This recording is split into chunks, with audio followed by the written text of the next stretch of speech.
Cat Rescues Bobcat Kitten, fosters it until the real mother finds her way back.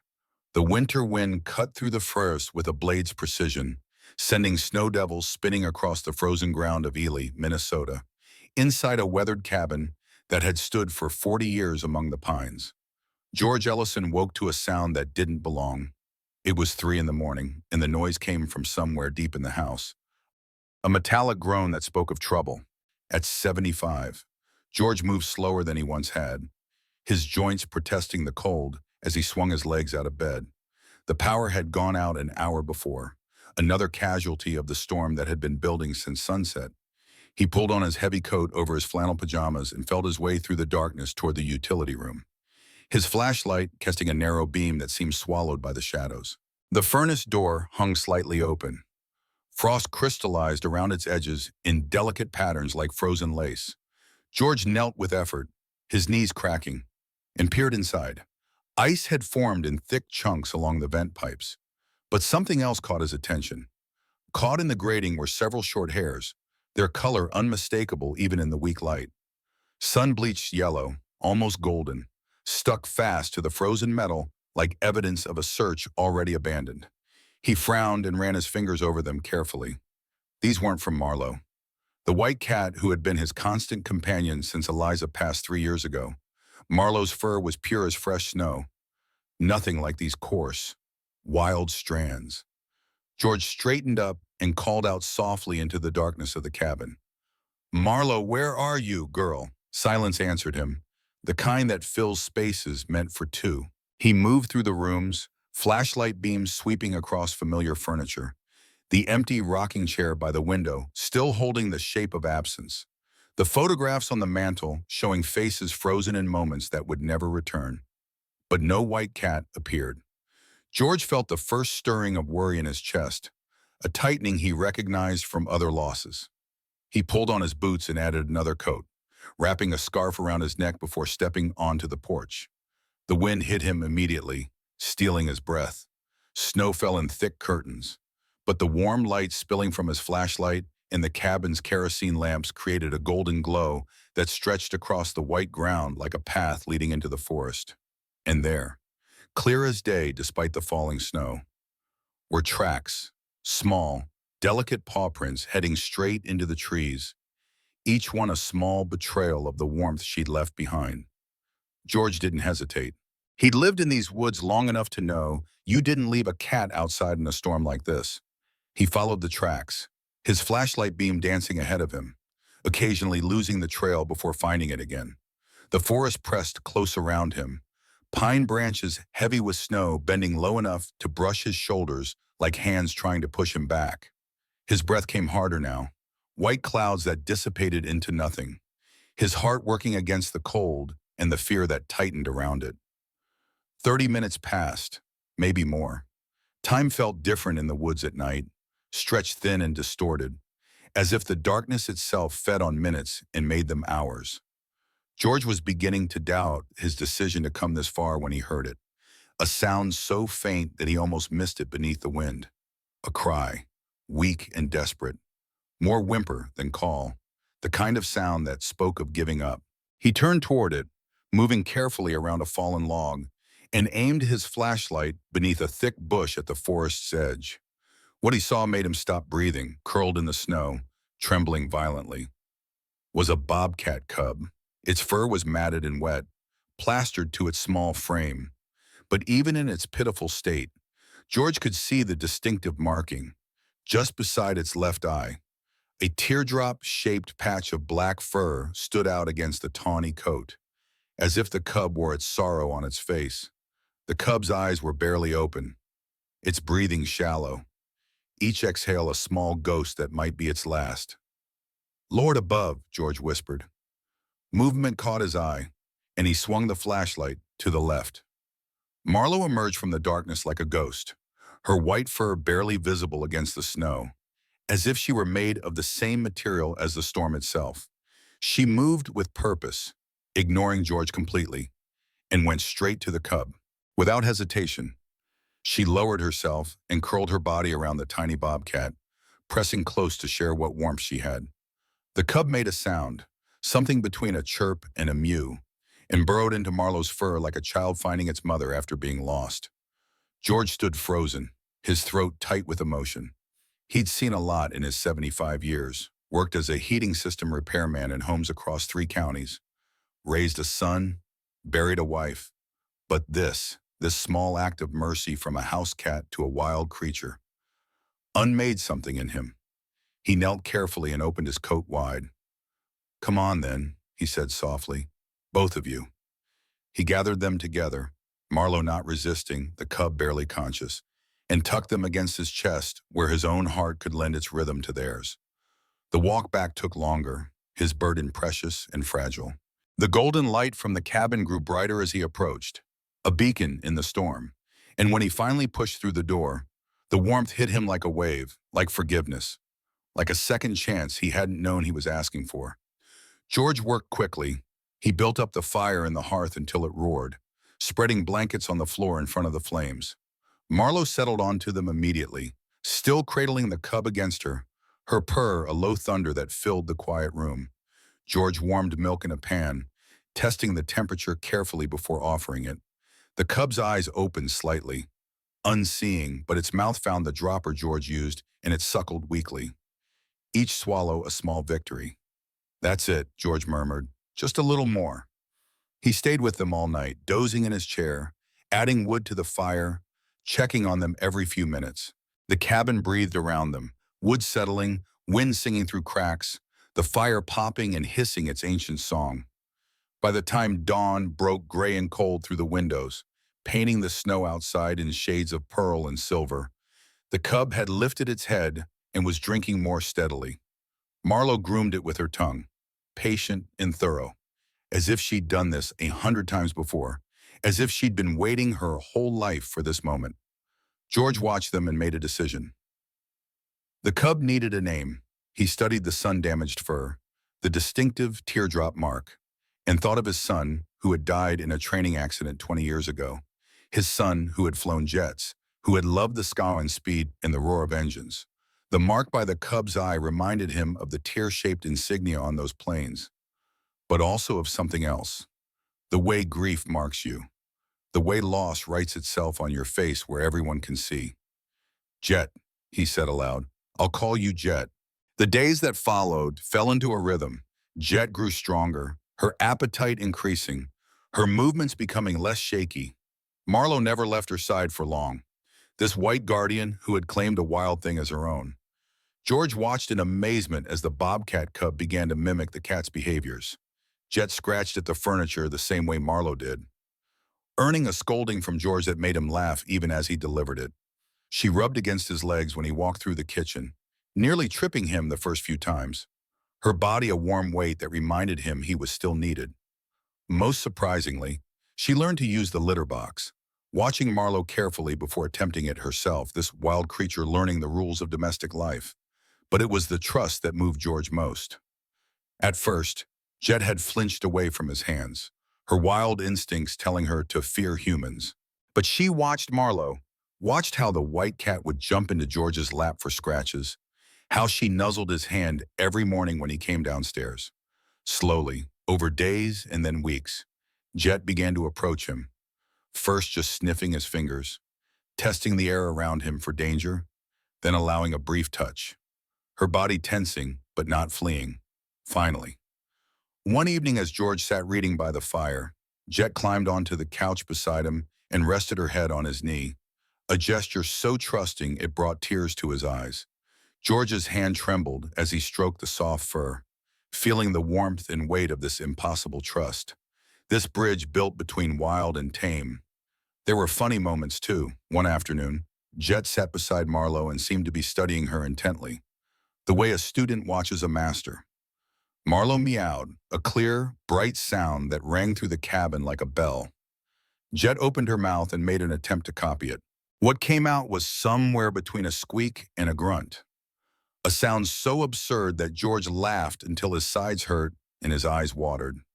Jet looked confused, her head tilting. Marlowe turned away and began grooming herself, as if embarrassed on Jet's behalf, her tail twitching with what might have been amusement. Jet tried again, producing another mangled approximation that was nothing like a proper meow. Her throat not built for such sounds. Eventually, she gave up and made the chirping sound that came naturally to bobcats. Seeming satisfied with that, and Marlowe looked back as if to say, "Yes, that's better. Be yourself, Caleb." George's grandson visited every few days. He was a forest ranger, familiar with wildlife, and when George first told him about Jet over the phone, Caleb had been skeptical. "Grandpa, house cats don't raise wild animals. It doesn't work that way." "Come see for yourself," George had said.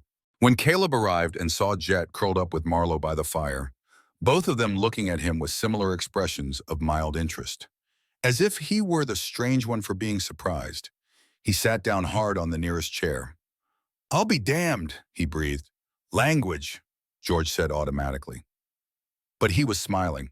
Caleb visited more often after that, fascinated by the unlikely pair. One evening, about 2 months after George had found Jet, Caleb arrived with his laptop, his face carrying that expression George recognized from when the boy had been young and discovered something that changed how he saw the world. "I've been thinking about how Jet ended up out there alone," he said, opening the computer on the kitchen table.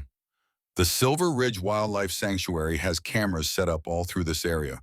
I got permission to access the footage from the night you found her." George pulled his chair closer as Caleb pulled up the thermal imaging files. The footage was eerie, showing the forest in shades of orange and red against a blue-black background, a world of heat and cold with nothing in between. Heat signatures moved through the frame, and Caleb narrated what they were seeing. "This is from about 6 hours before you found Jet," he said, pointing to a large shape moving quickly through the trees.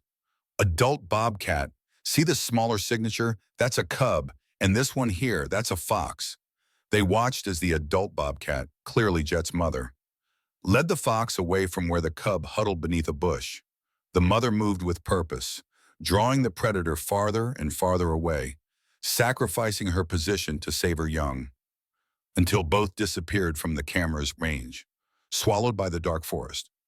"She saved her baby," George said quietly. "Look at this," Caleb said, advancing the footage. "This is about 3 hours later." The camera showed the same area. The small heat signature that was Jet remained motionless beneath the bush, growing dimmer, cooling. Then, from the opposite direction, another shape appeared, smaller than the adult bobcat, moving cautiously. It approached the cub and stopped. And George could imagine that moment of decision, that choice between safety and compassion. "That's Marlowe," Caleb said, his voice filled with wonder. They watched as Marlowe stood still, as if uncertain what to do, as if weighing the cost of caring. The cub moved slightly, and even without sound, George could imagine the weak cries, that universal language of need. Then Jet, using what must have been the last of her strength, crawled a short distance and pressed herself against Marlowe's belly, choosing life, choosing trust. Caleb fast-forwarded slightly. "Watch what happens next. The snow gets worse." The thermal image showed the white cat standing. The cub pressed against her. Marlowe looked around, then began moving, nudging the cub along with her. The snow was falling harder now, visible even in the thermal imaging as a distortion in the air. Marlowe led Jet away from the exposed area, deeper into a cluster of rocks and fallen timber, where an overhang provided shelter. "She moved her," George said. "Smart cat. Now look at this." Caleb switched to another camera, one closer to George's property. The timestamp showed about an hour after Marlowe had moved Jet. A large heat signature appeared, moving frantically. The adult bobcat, returning, she went straight to the bush where her cub had been, circling it, searching. Then she began to range outward, her movements desperate, covering ground in wider and wider arcs. "The mother came back," Caleb said. But Jet wasn't there anymore. They watched as the bobcat's search pattern took her through the woods, past the camera's range, then picked up again by another camera near the property line. She was at George's woodpile now, moving around it, sniffing. Then she approached the cabin itself, coming right up to the utility room wall. "That's where you found those hairs," Caleb said. George nodded. watching the mother bobcat press close to the vent, her body rubbing against the metal as she searched for any trace of her cub. But Jet wasn't inside yet. She was still sheltered in the rocks with Marlowe, nearly a quarter mile away. The mother eventually moved on, her search taking her back into the forest, following trails that led nowhere. As winter deepened into February, Caleb installed a motion detector system around the cabin. George had been forgetting things lately, small things mostly, where he'd put his glasses, what day of the week it was, whether he'd eaten lunch. Caleb worried about him being out here alone and thought the cameras might help. Connected to George's phone so he could check on things, but the system revealed something unexpected. One evening, Caleb came over and pulled up the footage from the previous night. George watched as a large shape appeared at the edge of the clearing. A bobcat, adult, female. She approached the cabin slowly, stopping about 20 feet from the windows where the light fell across the snow like an offering. Then she sat down and remained motionless, a statue carved from shadow and patience. "How long did she stay?" George asked. Caleb checked the timestamp. 3 hours, just sitting there, looking at the cabin. She did this twice last week, too, always during storms. George felt something shift in his chest, an understanding clicking into place. It's her mother, Astra. Astra. That's what I'm calling her. She's looking for Jet. They studied the footage more carefully. The bobcat's posture wasn't aggressive. She didn't pace or claw at anything. She simply sat and watched, her gaze fixed on the warm light glowing through the windows, on this place where her daughter had disappeared to. Finally, as the footage showed, she stood and disappeared back into the forest, leaving only tracks that the next snow would erase. "She knows Jet is here," George said. "She's been watching, waiting." Spring arrived slowly, the snow melting in patches, revealing the brown earth beneath like secrets coming to light. Jet grew rapidly, her legs lengthening, her shoulders broadening with muscle. She was unmistakably wild now, her movements filled with a grace and power that no house cat could match. But she was still gentle with Marlowe, still followed George around the cabin, still slept by the fire at night, caught between two worlds. Yet something was changing. George noticed it first on the clear evenings. Jet would sit by the window for hours, staring out at the forest, her body rigid with longing.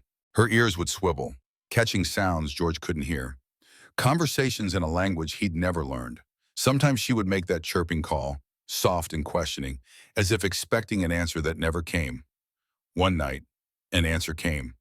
George was preparing for bed when Jet suddenly stood rigid at the window, every muscle tense, her whole body a question mark.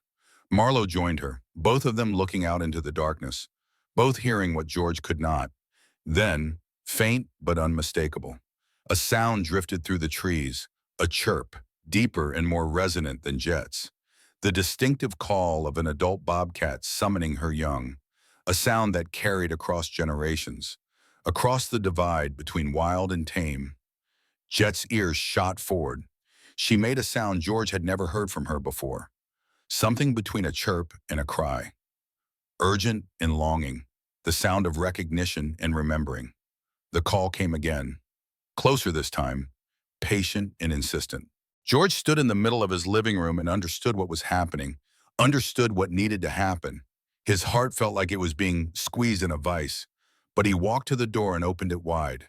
The golden light from inside spilled across the porch and onto the snow, creating that same path he had followed months ago, only now the path led away instead of toward him. "I know," he said quietly, though whether he was talking to Jet or Marlowe or himself, he couldn't say. For the next several nights, George opened the door every evening. He left it open long enough for the light to spread across the snow like an invitation. A way home, though home now meant something different. Jet would sit on the porch steps, staring at that golden path, torn between two worlds, two loves, two versions of herself. Caleb came by one afternoon and showed George the camera footage from the past week. Tracks surrounded the cabin, dozens of them, all from the same adult bobcat, circling but never quite approaching, a pattern of waiting and hoping. Some came within feet of the porch. In one clip, they could see Astra herself, sitting at the edge of the clearing, watching the cabin, her eyes reflecting the camera's flash like small moons. "She's been coming every night," Caleb said. "She's persistent." George called just over and led her outside to the tracks. Jet sniffed each one carefully, her whole body quivering, her tail standing straight up, her ears stood straight up. She made a chirping sound, then another, growing more agitated, her paws kneading the snow. She understood. Her mother had been here, was still here, waiting, had never stopped waiting. The next night was rare for March, clear and still, the moon nearly full, hanging in the sky like a witness.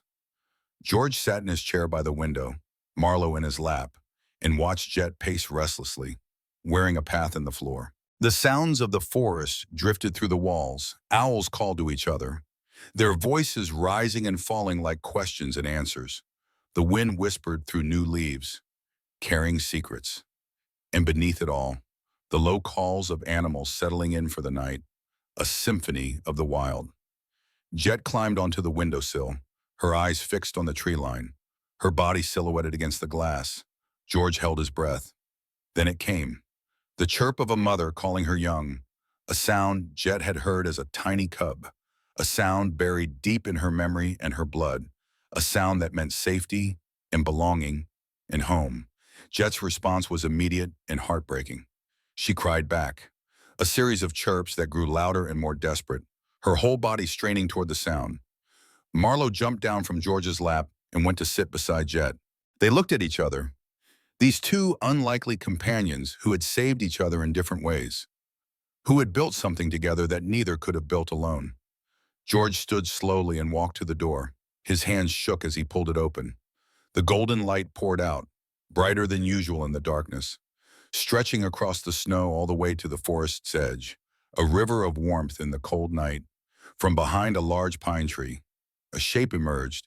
Astra stepped into the light, her fur silver gold in the glow, her eyes fixed on the cabin, bright and intelligent. She was magnificent, larger than George had imagined, her movements fluid and powerful, every inch the wild creature her daughter was meant to become. She stopped halfway across the clearing and sat down, waiting, giving Jet the choice. Jet looked back at George, then at Marlowe, then at the forest and her mother. George's throat was so tight he could barely speak. "Go on, Jet. You belong out there." Jet moved to Marlowe first, touching noses with the white cat, a gesture they'd shared hundreds of times, a ritual of connection. Marlowe made a soft sound, not quite a meow, more of a sigh, the sound of letting go. She lifted one paw and touched Jet's face, just for a moment, a blessing. Then she stepped back and sat down, giving permission, releasing what she'd never really owned. Jet turned to George. She approached him slowly and pressed her head against his leg one last time. George reached down with a trembling hand and touched the teardrop mark beside her eye, feeling the soft fur, memorizing it, storing it somewhere deeper than memory. "Be safe," he whispered. "Be happy. Remember you're loved." Jet stepped off the porch and into the snow. She moved slowly at first, then faster, and then she was running, kicking up powder in her wake, her body stretching and contracting with each bound. Astra stood as Jet approached, and when they met, the mother bobcat did something George had only read about. She groomed Jet's head thoroughly, checking her over, making small sounds, relearning her daughter through scent and touch. Jet pressed against her mother, and for a long moment, they were simply together, two halves made whole. Then Astra turned and walked back toward the forest. Jet followed without looking back. Within seconds, they had disappeared into the trees, leaving only tracks in the snow. Evidence that something real had happened here, something that couldn't be explained away. George stood on the porch, watching the place where they'd vanished, tears freezing on his weathered cheeks. He had spent his life learning to let go, letting go of his son Daniel to the endless Alaska ski tour, letting go of Eliza to illness that no love could cure, and now letting go of Jet to the wild where she belonged. Each goodbye had felt like losing a piece of his heart. But this time was different. This wasn't loss, it was completion. Jet wasn't being taken from him. She was returning to where she'd always belonged, carrying with her the love and safety he and Marlo had given her during those precious months. The love they'd given Jet would ripple forward now, into her future, into the cubs she might have, into generations yet to come. That was the true gift, not keeping, but giving freely. George stood still for a long time, tears streaming down his face, freezing on his cheeks. Marlo came out and sat beside him, and together they watched the empty forest, this space that had swallowed something precious. The golden light still spilled across the snow, but the path was empty now, leading nowhere. "We did a good thing," George said to Marlo, his voice breaking. "Didn't we?" Marlo rubbed against his ankle and made a small sound of agreement. Or maybe grief, or maybe both. Spring turned to summer. Summer became autumn. Autumn froze into winter again. George maintained his ritual every evening, opening the door and letting the light spread across the snow. He didn't know why he kept doing it. Jet was gone, returned to her wildlife where she belonged. But something in him needed to keep that path lit, needed to believe that connection still mattered. That love didn't end just because the loved one walked away. Caleb visited regularly, bringing groceries, checking on his grandfather. George was forgetting more now. He'd put milk in the cupboard and cereal in the refrigerator. He'd forget what day it was, sometimes what month, occasionally even what season. The calendar in his mind jumbling together like cards shuffled wrong. Once, Caleb found him standing in the yard at 2 in the morning, confused about why it was dark, looking for something he couldn't name. "You should come stay with us, Grandpa," Caleb said gently. "Sarah and the kids would love to have you." "I'm fine here," George insisted. "George, I have Marlo. This is my home." And he always remembered to turn on the porch light at sunset. That routine never faltered, even when everything else did. This one constant in a world that was slowly becoming unfamiliar. 2 years passed, then 3, then 5. George was 80 now, his body failing in small ways that added up to something larger. His eyes were clouded with cataracts, the world reduced to shapes and shadows. His hearing was muffled, as if he lived underwater. His memory was a patchwork thing, more holes than fabric, more absence than presence. But Marlo stayed by his side, older herself, moving slower, sleeping more, her fur now more cream than white. Caleb told his wife that the cat seemed to be watching over George, alert when he was confused, guiding him back to his chair when he wandered, as if she knew she was all that stood between him and complete loss. "That house has 2 souls in it," Caleb said. "They're taking care of each other." On a bright spring morning, George sat in his rocking chair by the window. The sunlight was warm on his face, but his eyes couldn't make sense of the shapes beyond the glass. Everything was soft and blurred, colors bleeding together like watercolors left in the rain. He felt peaceful, though, comfortable. Marlo was somewhere nearby.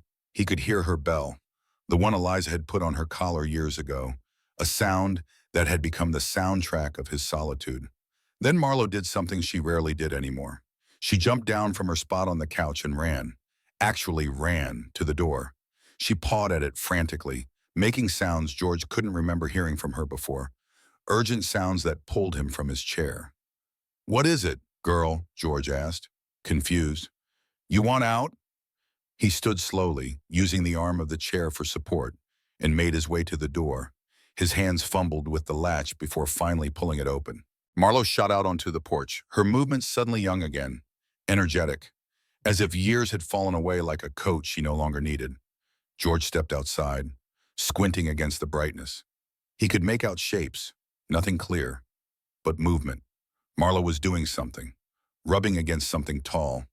He heard sounds, chirping and soft chuffs, familiar somehow, pulling at memories that wouldn't quite surface.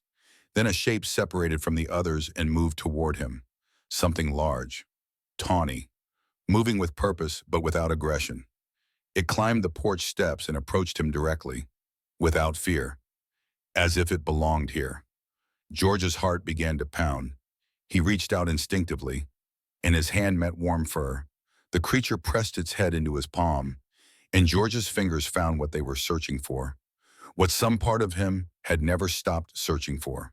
A marking, textured slightly different from the surrounding fur, teardrop-shaped, beside the left eye. The world snapped into focus, just for a moment.